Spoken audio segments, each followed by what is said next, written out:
Nova Manhã. Entrevista do dia. O psicólogo Rui Matheus Joaquim tem livros publicados, é professor universitário e doutor em ciências, com ênfase em neuropsicologia. Hoje, ele continua a série que começou na semana passada sobre estratégias de enfrentamento de problemas. O Rui explica pra gente que o primeiro dos 3 modos de enfrentamento, que é fuga e esquiva. Tá no ar o Rui. E aí, Ruizeira, tudo bem? Tudo bem? Tudo bom. Rui, vamos lá então. Tá tudo certo. Vamos lá pro primeiro. O Rui fugiu da gente. A internet deu uma oscilada aqui, eu acabei caindo, mas nós já vamos chegar aqui ao hoje ponto. parece... Vocês já anunciaram o tema de hoje? Isso, fuga e esquiva, o primeiro aí dos 3 modos de enfrentamento de problemas, é isso? Isso, perfeito. Então a gente tem um modo que a gente vai desenvolvendo, né, no curso da nossa... que é o modo de luta e fuga, tá? Basicamente, todas as vezes que a gente lida com algum tipo de estresse, né, de adversidade, a tendência é que as pessoas têm de evitarem contato com aquilo. Entende? Então, sempre que... E isso acontece, a adversidade sendo real ou imaginada. Nós temos alguns tipos de distorções de pensamento, chamamos de crenças disfuncionais, né? Então, sempre que a gente faz uma avaliação de uma situação em que nós estimamos o desfecho dessa situação como sendo potencialmente de risco para nós, a gente adota esse modo de luta ou fuga. Então isso significa que ou nós vamos evitar a situação, ou nós vamos de encontro com ela. Agora, a qualidade da forma como a gente evita ou como a gente enfrenta é o que vai variar. Então, por exemplo, as situações em que eu posso enfrentar uma situação que é difícil e que pode ser feita de maneira assertiva, por exemplo, convidando alguém para um diálogo, esclarecendo pontos que para claros, propondo soluções que fiquem positivas para ambas as partes, ou eu posso enfrentar essa situação na base da ofensa, da agressão, eu posso... Então, há diferentes maneiras de você enfrentar uma situação, né? Da mesma forma, quando eu me esquivo dessa situação, né? Eu posso, diante de um estressor, né, evitá-lo diretamente, então me esquivando. Então imagine, sei lá, uma situação em que eu também preciso ter uma conversa difícil com alguém e eu evito essa conversa a todo custo. A pessoa de um lado, eu vou para o outro, troco o corredor, né? Ou eu posso adiar essa conversa, né? Até encontro com a pessoa, falo com ela, mas eu acabo dizendo, olha, vamos fazer o seguinte, um outro dia a gente se fala, vai estar mais calmo, e eu acabo protelando essa situação.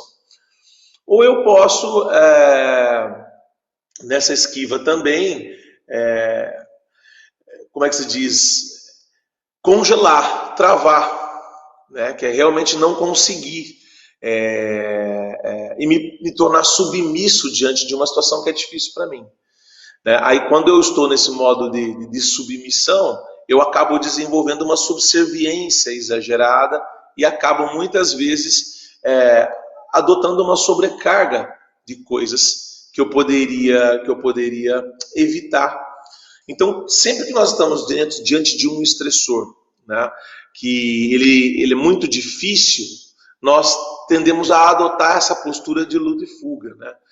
Esse sistema de luta e fuga no cérebro, ele envolve áreas como a matéria cinzenta periaquedutal, o hipotálamo medial, a amígdala central, o córtex cingulado anterior subgenual, que são áreas do cérebro que estão envolvidas nessa situação.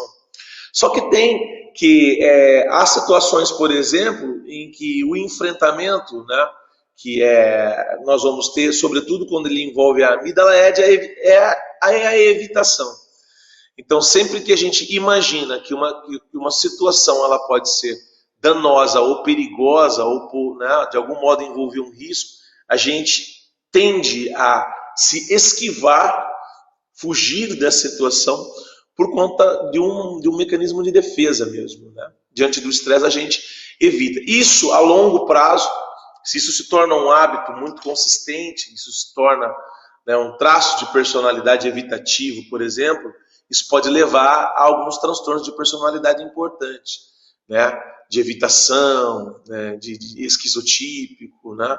E isso, então, pode gerar sérios problemas e prejuízos sociais para as pessoas, por conta de não desenvolverem habilidades de enfrentamento, que a gente chama de coping, adequadas, né, para a situação. É por isso que algumas pessoas que estão com níveis de neuroticismo muito alto acabam vindo para a terapia, onde nós vamos ensinar essas pessoas, né, psicoeducá-las para que elas desenvolvam um repertório de comportamentos, né, menos evitativo, mais assertivo em termos daquilo que elas precisam resolver nas próprias vidas. Você conhece alguém? Vocês conhecem alguém que constantemente evita situações por insegurança mesmo dos riscos?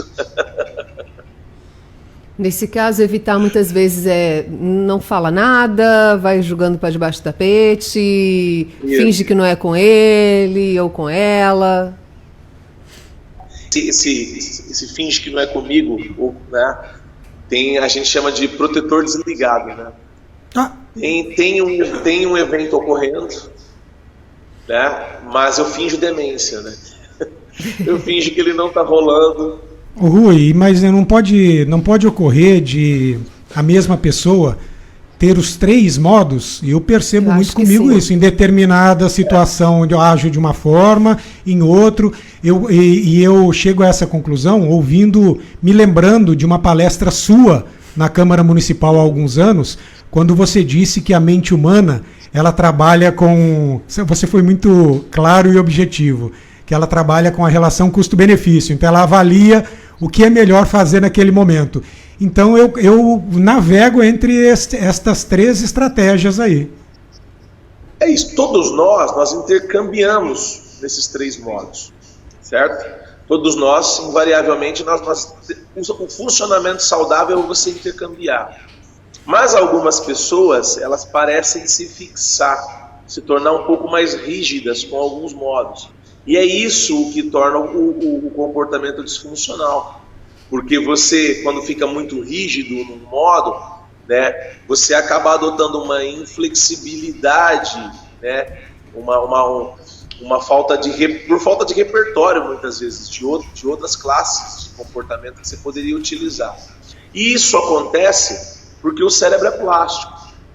Tem determinados comportamentos que, por nós repetirmos frequentemente, ele recruta uma circuitária neural específica que fixa, né, uma resposta automatizada desses comportamentos. Então, inicialmente, a fuga e a esquiva, ela é vantajosa para nós, entende? Então, por um efeito de reforço negativo, por efeito de afastar uma situação que ela é aversiva, que ela é ruim, a gente fortalece esse comportamento.